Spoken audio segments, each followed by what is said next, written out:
If you've ever searched online for an up-to-date aerial satellite image of your hunting property, you probably already know how frustrating it can be to find a recent image with no leaf cover showing more detail of your property. Some of the more popular apps like Onyx Maps are mostly summertime aerial images, but if you have their elite membership level, you can turn on a leaf-off imagery option, but it's only available in certain states east of the Corn Belt, and even in those states, the leaf-off option only works in about 25% of those areas. So depending on how remote your property is, Google Earth is updating their satellite images more frequently lately. Did you know you can go back in time on Google Earth to access older images? If you click the little clock icon at the top, you'll see a slide bar pop up on the top left corner that allows you to check older images going back several years. But the further back you go, usually the lower quality the images are. Another option is your county GIS site, but I have found that many rural counties around the country have not kept up with the times and don't offer that tool yet. Beacon Snyder is another GIS mapping site for recent leaf-off imagery, but there's only 27 states available in their database, and many of those only have a handful of counties covered. There are other mapping sites online, but I've found most of them simply get their images from Google Earth. So after walking over 500 deer hunting properties in 24 states to create a habitat plan for landowners, I figured it was time to create my own up-to-date aerial maps by using a drone to capture high-res images and video whenever I walk a property with a landowner. So earlier this year, I got my Part 107 pilot license and traveled to a 120-acre property where the landowner needed a habitat plan and wanted me to do some hinge cutting for him. This past spring, he did a great job of planting a long switchgrass screen and about a half mile of Northwoods HD screen, and had just planted his fall plots a few days before I got there. We also checked out areas where he was thinking of expanding the size of his main food plot into areas where there were already small openings in the timber.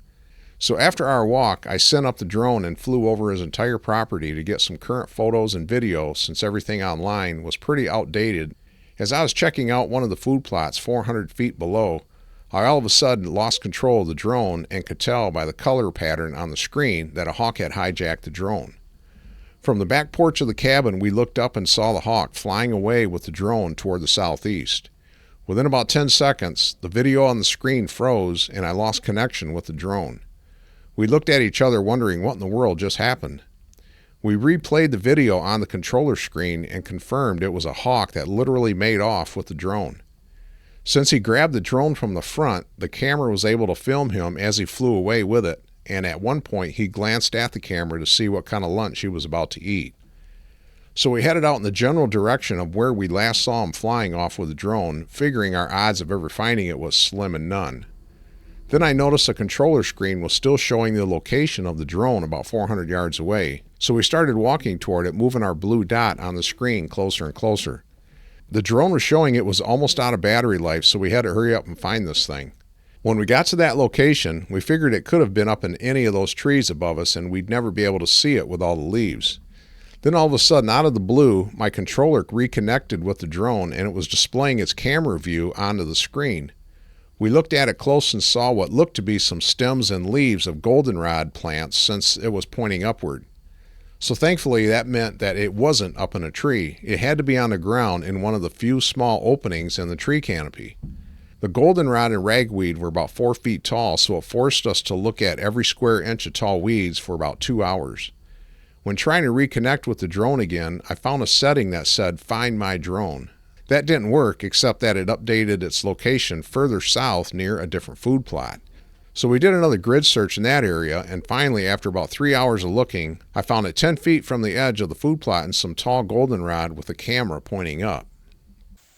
Man, I am really close. I got to be almost on top of this thing. Now we're almost to the edge of the food plot. Didn't think it went this far. Woohoo! There it is. Unbelievable.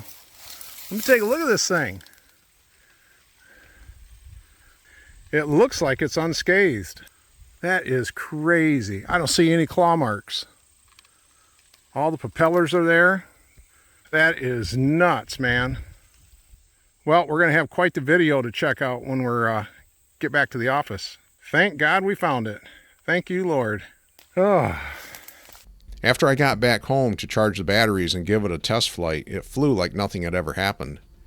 Also, couldn't wait to check out what was on that SD card in the drone, because that's where the actual drone footage is stored. So you can see as it's going over the food plot, he swoops in and grabs it from the front with his claws. I'll slow down the attack frame by frame.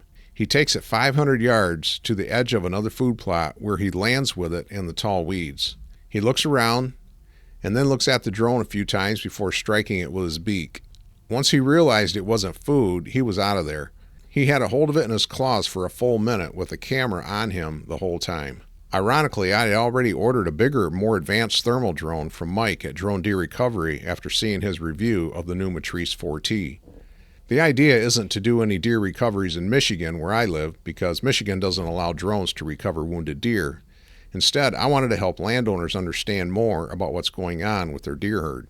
So as I travel around the country walking properties and creating habitat plans, many of those landowners would like a deer herd analysis to understand what their deer population is, what's their buck-to-doe ratio, where are they bedding, if they're bedding it on the property at all, are they bedding in switchgrass or in the timber, or are they out in the swamps? Are there heavy deer trails in the swamp, and where do they lead to? This is all good information to know to help landowners become better managers of their deer herd and habitat. Not every state allows drones to survey deer at any time of the year. Michigan, New York, and Illinois don't allow deer recoveries nor deer surveys with a drone at any time, period. Most other states allow drone deer surveys, but only in the off-season. So make sure you check online first if your state allows the use of drones. But when it comes to just getting updated aerial photos and video of your property, that can be done at any time, anywhere.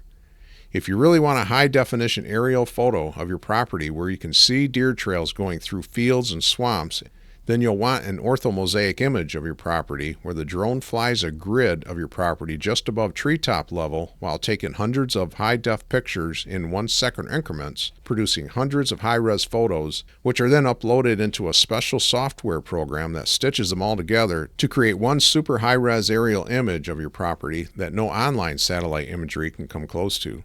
You can see on this orthomosaic image of a hunting property, the clear clarity isn't reduced as you zoom way in. You can see individual trees and faint trails that you simply can't see with any satellite image online. Not only can you have these maps on your tablet, but these can be printed on a number of different canvases like heavy stock paper, vinyl, aluminum, steel, foam boards, and even dry erase marker boards, all of which can be printed in any custom size to hang on your wall. Being able to see all the finer details and how they relate to each other is a big advantage over viewing it on a phone or tablet, especially for Grandpa. So for landowners who want a detailed orthomosaic aerial image of their property and also need a habitat plan created, the habitat plan would be printed on a separate clear layer that can be overlaid onto the map. That way the habitat plan can be edited later without reprinting the whole map. So these are a couple new features I'm offering going into the 2026 habitat season.